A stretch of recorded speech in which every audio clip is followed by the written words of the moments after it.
When you think about creativity or creative people, you usually think of an artist or a musician or a painter. But in actuality, a creative person is someone who has a blank situation in front of them and they have to put their personal spin on it to resolve whatever's in front of them.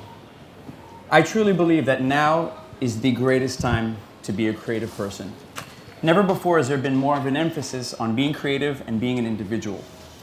Technology has connected all of us. We send information back and forth and the world is shrinking, but we all know this. We've been doing this for almost 20 years. The internet is now part of our life. But the byproduct of all that is that individuality is rising.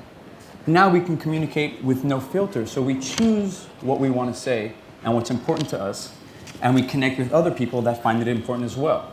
For you, it could be comedy or politics or whatever it is. For me, it's art and music. But there's literally no distance now between putting out what we care about and finding out who cares about it. A little bit about me. I'm from New York City, and for my whole life, music and art have been my thing. I excelled at it as a kid, and it was the identity that carried me through grade school and through high school. And when it was time to graduate, my family, being a Jewish family, was like, okay, that was fun. You had your music and your art, and now it's time to go get a job and live your life. And at the time, the concept of doing what you loved for a living seemed crazy. That just seemed like madness. So I figured, let me find what could be a professional and a corporate job and connect the dots as closely as possible. And I fell on advertising.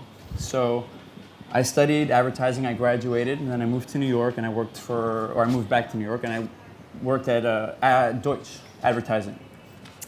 And it was amazing, it really was. I got to work on super cool projects with great clients like Adidas and Snapple, and I did stuff we had our ads stamped along the beaches in New York, and I designed a bottle. It was a lot of fun. But while I was working there, I decided to work on music on the side. So I got into writing music for plays and DJing in New York, just, on my off time.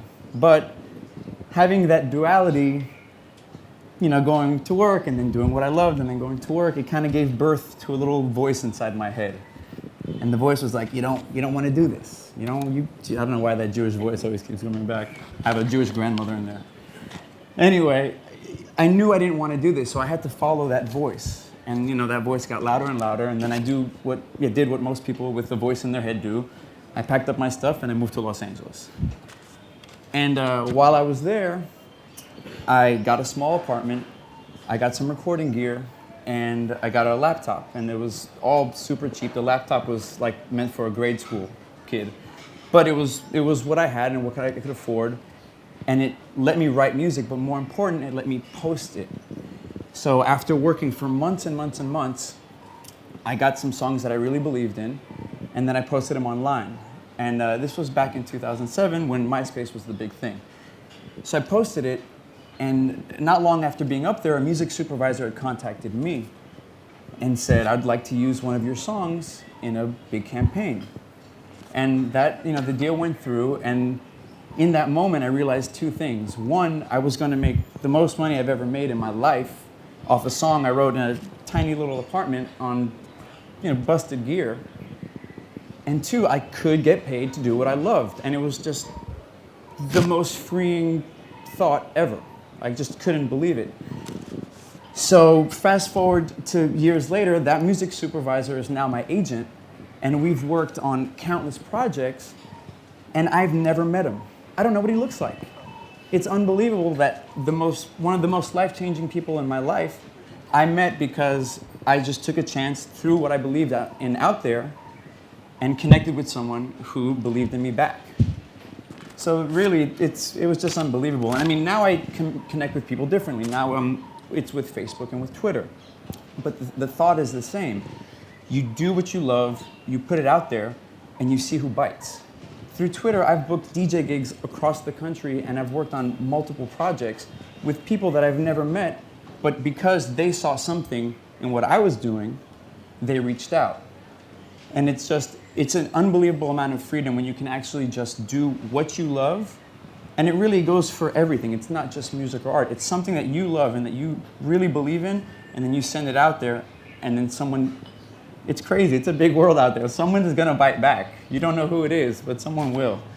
And the technology I was using then versus now is also different. Like in my house now, I have a studio, and it's it's all the gear, and it's very high tech and professional.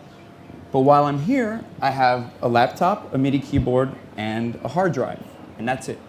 But with that little tiny setup, I have a full working studio now. While I'm here, I'm working on a project for Sony called the Harmonic 702, which I'm taking a local Las Vegas artist that's emerging, and then I'm remixing their music. We're giving it to Sony, and then Sony's going to be putting it in all of their stores. And what's crazy, I've never met the artist either. The artist reached out to me. I liked what he was doing. I told Sony about them, and there it is. It just it blows your mind when you realize that we're this big. It's out of control. But look, you're going to have a lot of people, and they're creating, and everyone's being an individual, but you have people now that say, well, now everybody's a musician, or everybody's an artist. Everybody does everything. And it's true. Everybody does everything. And that's awesome. Because now there's no difference. Everyone has the same shot as everyone else. But what separates us is being us, who we are. That's now the new commodity. I could give a gifted photographer an iPhone, and I can give just a regular person an iPhone and tell them to take a photo of this exact same courtyard. One person, you're going to see their soul. You're going to feel the photo. The other person, it's just going to be trees and people and chairs, and that's it. But now that we've put the focus on who we really are, that's what's going to shine. And I truly believe that it's the Wild West of creativity. There's no limit on any of us and what we can do and what we want. And as corny as it sounds, if you really believe in what you're doing, this is the greatest time ever to do it. So, thanks.